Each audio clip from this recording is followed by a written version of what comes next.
मयंक एक multinational company में branch manager की जॉब करता था। एक दिन मयंक को ऑफिस से घर जाने के लिए लेट हो गया था। सर्दी की मौसम होने के कारण रात भी जल्दी हो गई थी। ठंड भी बहुत शुरू हो चुकी थी।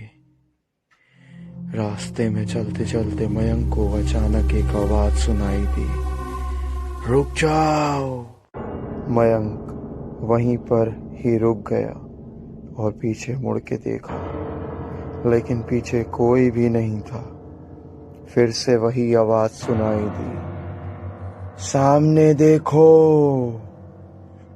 जैसे ही मयंक ने सामने देखा तो उसे जमीन पर कुछ चमकती हुई चीज दिखाई दी। मयंक दौड़ के उस चीज के पास गया और देखा तो यह कोई साधारण चीज नहीं थी, बल्कि एक चमचमाता हुआ हीरा था। उसने वह हीरा अपने हाथ में लिया। उसकी चमक देखकर मयंक की खुशी का पार न रहा। लेकिन मयंक को कहाँ पता था यह कोई साधारण हीरा नहीं, बल्कि एक मायावी हीरा है। अचानक उस हीरे में से आवाज आई, अगर तुम्हें और हीरे चाहिए तो इस जमीन को खोदो। इस जमीन के नीचे बहुत सारे हीरे हैं। मयंक खुश हो गया। उसने उस हीरे को अपनी जेब में डाला और जमीन खोदना शुरू कर दिया। करीबन 2 फीट खोद काम करने के बाद अचानक मयंक डर के मारे चिल्लाने लगा।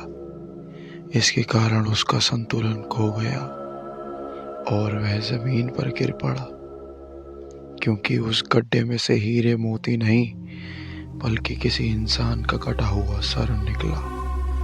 अचानक वह सर हवा में उड़ने लगा और बोला, डरो मत, मैं तुम्हें कोई हानि नहीं पहुंचाऊंगा।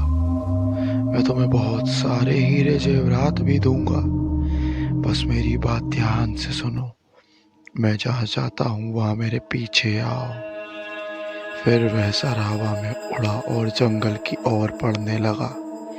करीबन 1 किलोमीटर चलने के बाद वह से रुक गया। मयंक भी रुक गया।